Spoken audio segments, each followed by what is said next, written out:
নমস্কার। আজকে আমার একটাই প্রশ্ন, শান্তিকুঞ্জের শান্তির ছেলে বললে কেমন লাগবে? যদি বলি শান্তিকুঞ্জের শান্তির ছেলে কেমন লাগবে, কেন বললাম আগে ভিডিওটা দেখুন, তারপর আসছি।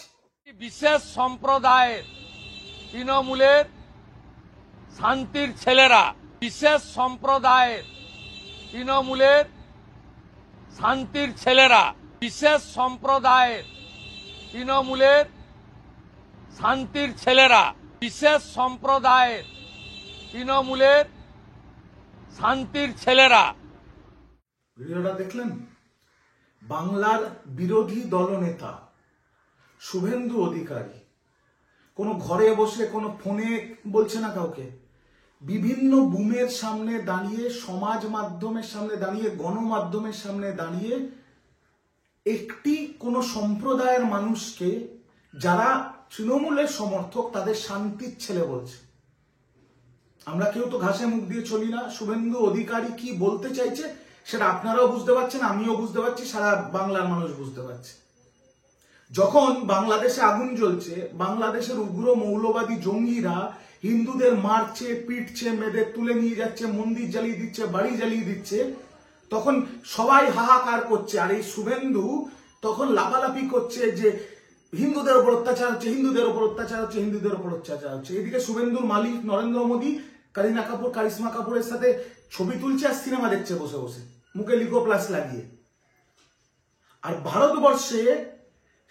ভারতবর্ষের শাসক দল বিজেপির বাংলার বিরোধী দলনেতা শুভেন্দু অধিকারী গণমাধ্যম, সংবাদ মাধ্যমের সামনে ভারতবর্ষের সংখ্যালঘু তথা বাংলার সংখ্যালঘু যারা বিশেষ সম্প্রদায়ের বলে এবং যারা তৃণমূলের সমর্থক, তাদের বলছে শান্তির ছেলে।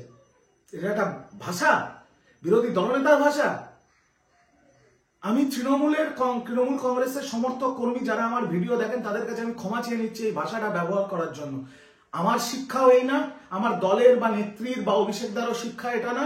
কিন্তু কি করব বলুন, জঙ্গলে যদি জঙ্গলি কুত্তাদের সাথে থাকতে হয়, তাহলে মাঝে মাঝে হাতে লাঠি তো তুলে নিতেই হবে না?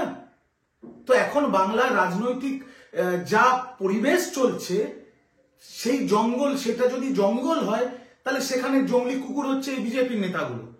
তো এদের সাথে যদি রাজনীতি করতে হয়, তো মাঝে মাঝে হাতে লাঠি তুলে নিতে হবে, ভাষা খারাপ করতে হবে।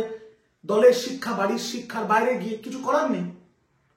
আমি ওরকম সেকি মেকি সেজে থাকতে পারবো না, রাগ ঢাক করে কথাও বলতে পারবো না। শুভেন্দু অধিকারী বাংলার বিরোধী দলনেতা, বিজেপির নেতা, যদি কোনো সম্প্রদায়ের মানুষ, কোনো বিশেষ সম্প্রদায়ের মানুষ যদি তৃণমূলকে সমর্থন করে আর তাদের শান্তির ছেলে বলে, যে তার মানে পরিষ্কার কথা, শুভেন্দু তৃণমূল কংগ্রেসের যারা মুসলিম কর্মী বা সমর্থক, পরিষ্কার কথা, তৃণমূল কংগ্রেসের মুসলমান কর্মী আর সমর্থকদের শুভেন্দু অধিকারী শান্তির ছেলে বলছে। আর ও শান্তির ছেলে বলছে না, কি বলতে চাইছে সেটা আপনিও বুঝতে পারছেন, আমিও বুঝতে পারছি।